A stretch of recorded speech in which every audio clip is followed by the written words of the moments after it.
चांद पर आदमजात को पैर रखे हुए लगभग 50 साल हो चुके हैं। जी हाँ, आज से करीब 50 साल पहले यानी कि 20 जुलाई 1969 यानी कि 20 जुलाई 1969 को नील आर्मस्ट्रॉन्ग और एडविन बज़ एल्ड्रिन ने चांद पर कदम रखा। और मैं पर आपको वो बताना चाहूँगा जो बहुत कम लोगों को पता है कि आज से 50 साल पहले जब पहली बार चांद पर इंसान ने कदम रखा तो एडविन बज़ एल्ड्रिन जो कि अमेरिकन एस्ट्रोनॉट थे और इसके साथ साथ वो एक डिवोटी क्रिश्चियन भी थे, यानी कि एक समर्पित मसीही, एक बहुत स्ट्रॉन्ग क्रिश्चियन बिलीवर। जी हाँ, उन्होंने इतिहास रचा जब उन्होंने चांद पर पैर रखा। सबसे पहले उन्होंने बाइबल के परमेश्वर का, जो पूरी सृष्टि का परमेश्वर है, ज़मीन और आसमान का खुदा है, उस खुदा का, उस परमेश्वर का धन्यवाद करा, उसको शुक्रगुजारी दी।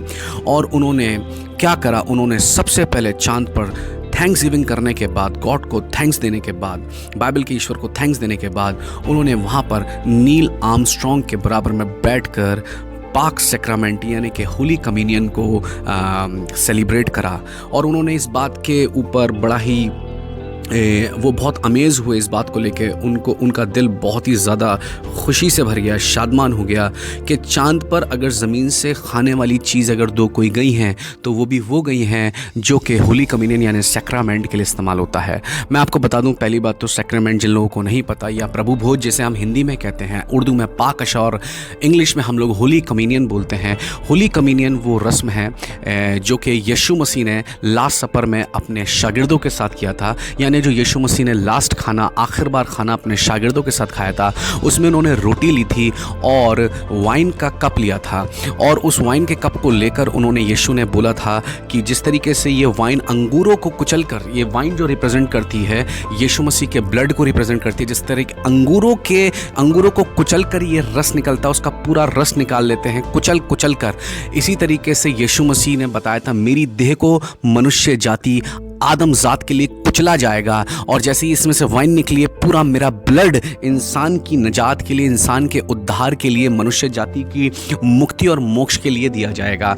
तो यानी कि वाइन का जो कप था वो यीशु मसीह के खून को, उनके बेऐब खून को दिखाता है, जो पूरे आदम जात, पूरी मनुष्य जाति के लिए बहाया गया। और इसी तरह यीशु मसीह ने उस सैक्रामेंट में, उस प्रभु भोज में, होली कम्युनियन में रोटी ली जो कि अखमीरी रोटी थी, अनलीवन ब्रेड थी, यानी कि उसमें कोई खमीर नहीं था। खमीर, बगैर खमीर की रोटी यानी बगैर पाप, खमीर पाप को दिखाता है। और वो यीशु मसीह ने तोड़कर अपने चेलों में बांटी। और उस तरह यीशु मसीह ने अपने चेलों, अपने शागिर्दों से बोला, जीसस क्राइस्ट ने, कि जिस तरह ये रोटी तोड़ी जाती है, इसी तरह मेरे देह को, मेरे बदन को मनुष्य जाति की मुक्ति और मोक्ष के लिए, इंसान के लिए, पूरे आदम जात के लिए, हर जाति, हर धर्म और हर बिरादरी के लिए, हर कौम और हर गोत्र के लिए, हर कबीले के लिए, मेरे बदन को भी इस रोटी की तरह, इस तरह तोड़ता हूँ मैं इस वक्त और तुम्हें देता हूँ, वैसे मेरी देह को, मेरी बॉडी को भी तोड़ा जाएगा। यानी यीशु मसीह भविष्यवाणी इस बात की प्रोफेसी कर रहे थे अपने क्रूसिफिक्शन की, यानी अपने उस सलीबी मौत की, जो उन्हें सूली पर चढ़ाया गया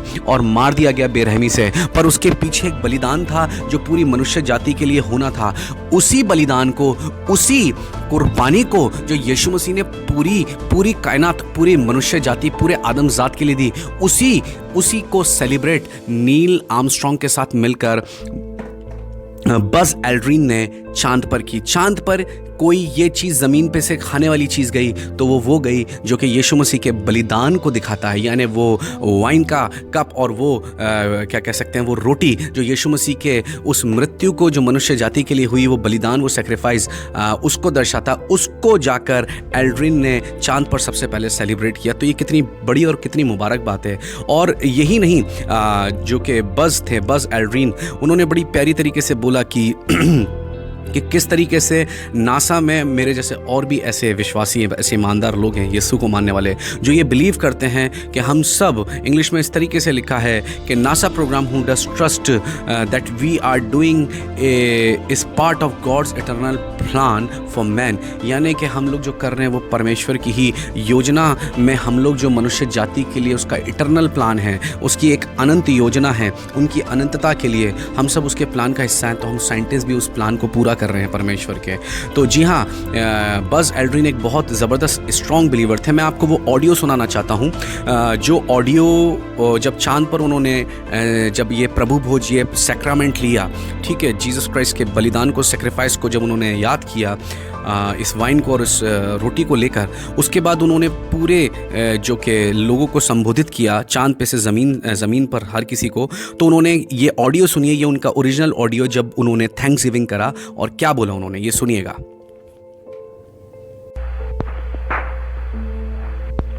Houston, Tranquility, over. Tranquility, Houston, go ahead. Roger, this is the LEM pilot. I'd like to take this opportunity to ask every person listening in, whoever, wherever they may be, to pause for a moment and contemplate the events of the past few hours and to give thanks in his or her own way. Over. Roger, Tranquility Base. तो इस audio में अगर आपको नहीं समझ में आया तो मैं बता दूं, वो कहते हैं, I would like to take this opportunity to ask every person listening in, whoever and whenever wherever they may be, Aldrin said, to pause for a moment and contemplate the events of the past few hours and give and to give thanks in his or her own way।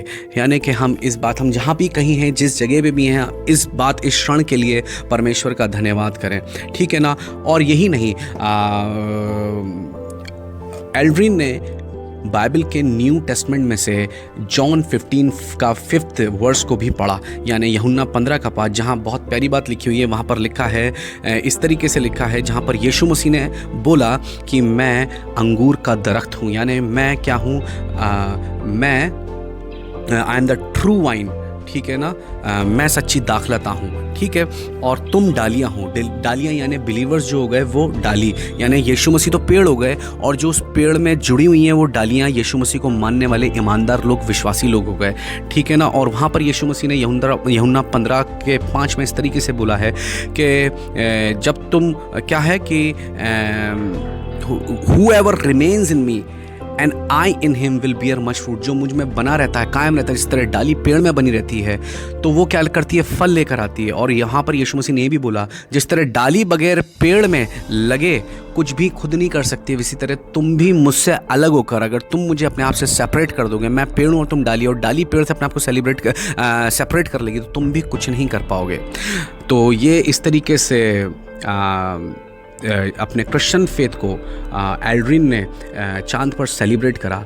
और यही नहीं, उन्होंने उसके बाद जब वो वापस आ रहे थे तो उसके बाद भी उन्होंने बाइबल के जब वो उनका मिशन जो मार्च था, जब वो वापस आ रहे थे तो उन्होंने बाइबल की जो बहुत पावरफुल किताब समझी जाती है और मानी जाती है, जिसे हम ज़बूर बोलते हैं, और हिंदी में भजन संहिता और इंग्लिश में बुक ऑफ साम्स बोलते हैं, ठीक है ना। उसमें से उन्होंने ये रेफरेंसेस को पढ़ा, इन आयतों को पढ़ा, जिस तरह लिखा हुआ है। मैं हिंदी में और उर्दू में आपके लिए पढ़ देता हूँ। यहाँ इस तरीके से लिखा हुआ है भजन संहिता 8:3 में कि जब मैं आकाश को और जो तेरे हाथों का कार्य है और चंद्रमा और तारागण को जो तूने नियुक्त किए हैं देखता हूँ, तो फिर मनुष्य क्या है कि तू उसका स्मरण रखे, और आदमी क्या है कि तू उसकी सुधि ले। यानी परमेश्वर के सामने मनुष्य और आदमी क्या है, फिर भी परमेश्वर उसकी सुनते हैं, उसकी दुआओं को सुनते हैं। अगर उसने इतनी बड़ी बड़ी ज्योतियों को, इतने बड़े लाइट्स को परमेश्वर ने क्रिएट करा, बनाया, इतनी बड़ी चीज़ों को बना दिया खुदावंद ने, जब खुद उससे एक्सपीरियंस करा एल्ड्रिन ने जाकर, जब वो यूनिवर्स में गए तो वो जब बड़ी बड़ी चीज़ों को देख रहे थे, इन बड़ी लाइट्स को देखा, उन पर कदम रखा, तो उन्हें इस आयत का मतलब समझ में आया जो कि बाइबल में लिखा हुआ है। उर्दू में भी इस तरीके से लिखा है, जब मैं तेरे आसमान पर जो तेरी दस्तखारी है और चांद और सितारों पर जिनको तूने मुकर्रर किया गौर करता हूँ, तो फिर इंसान क्या है कि तू उसे याद रखे, और आदमजात क्या है कि तू उसकी खबर ले। तो इस तरीके से खुदावंद ने अपने जलाल को जाहिर किया है, परमेश्वर अपनी महिमा को प्रकट करा है चांद और सितारों को रचकर। और वाकई में ये सब हमारे खुदावंद की पूरी तरीके से पावर में है, बाइबल के परमेश्वर की पावर में है। और इस तरीके से क्या कह सकते हैं, एल्ड्रिन ने अपने क्रिश्चियन फेथ को सेलिब्रेट करा, स्पिरिट से भरे हुए थे, चांद पर गए, इतिहास रचा, वहाँ पर प्रभु बोझ लिया, सैक्रामेंट लिया, यीशु मसीह के बलिदान को याद किया, बाइबल की वहाँ पर वर्स पढ़ी और वहाँ पर से एक बड़ी ही क्या कह सकते हैं, एक खुदावंद की एक जोश से और खरोश से भरकर वापस आए और इतिहास को रच दिया। ऐसे बहुत सारे साइंटिस्ट हैं जो कि खुदावंद पे उनका बड़ा ही ज़बरदस्त ईमान रहा है, चाहे वो गलीलो हों, चाहे वो न्यूटन हों जिन्होंने ग्रेविटी को ढूंढा, और क्या कह सकते हैं ऐसे, और चार्ल्स बेबेज जिन्हें फादर ऑफ द कंप्यूटर बोला जाता है। चार्ल्स बेबेज बहुत ज़बरदस्त स्ट्रॉन्ग क्रिश्चियन बिलीवर रहे हैं और इन सब के पीछे इनकी क्रिश्चियन रूट्स रही हैं। बाइबल का दिया हुआ उनके पास विजडम और ज्ञान रहा है, परमेश्वर का इनके अंदर वो भय रहा है, जिस वजह से इन लोगों ने इतिहास रचा, इन्होंने हिस्ट्री को रचा, इन लोगों ने हिस्ट्री मेक कर दी, ये दे बिकेम हिस्ट्री मेकर्स। और इन्होंने कुछ ऐसा किया जिसे आज कोई भुला नहीं सकता है। कोई चाहे जलन के मारे या किसी और चीज़ को चलते, वो इन बातों को नकार नहीं सकता, क्योंकि ये चीज़ प्रमाणित हो चुकी हैं और ये चीज़ इतिहास में पूरी तरीके से लिख दी जा चुकी हैं। ठीक है ना। तो हम वाकई में ऐसे लोगों का, वाकई में परमेश्वर का धन्यवाद करते हैं, ऐसे साइंटिस्ट के लिए, ऐसे लोगों के लिए जिन्होंने वाकई में बाइबल को और ज़्यादा सिद्ध और सच साबित करने के लिए उन्होंने अपने जीवन को डेडिकेट करा। और हम भी इसी तरीके से खुदावंद के लिए समर्पित रहें और उसके नाम को बुलंद करते रहें। आज ऐसे साइंटिस्ट हैं जो नास्तिक हैं, पर आपको पता है आखिर दिन में खुदावंद उतनी ज़्यादा बाइबल को, उतनी ज़्यादा इस कलाम को और ज़्यादा सिद्ध करते जा रहे हैं, और ज़्यादा इस चीज़ को साबित करते जा रहे हैं कि ये खुदावंद का सच्चा कलाम है। और ऐसे ईमानदार वैज्ञानिकों, साइंटिस्ट की कमी नहीं है जो वाकई में बाइबल पे अटूट विश्वास रखते हैं और वाकई में बाइबल को साइंस से प्रूव करते हैं। उम्मीद करता हूँ इस वीडियो के जरिए आपने बरकत पाई होगी और आपका क्रिश्चियन ईमान, मसीह ईमान बहुत बड़ा होगा। खुदावंद आप सबको बरकत दे। Praise the Lord.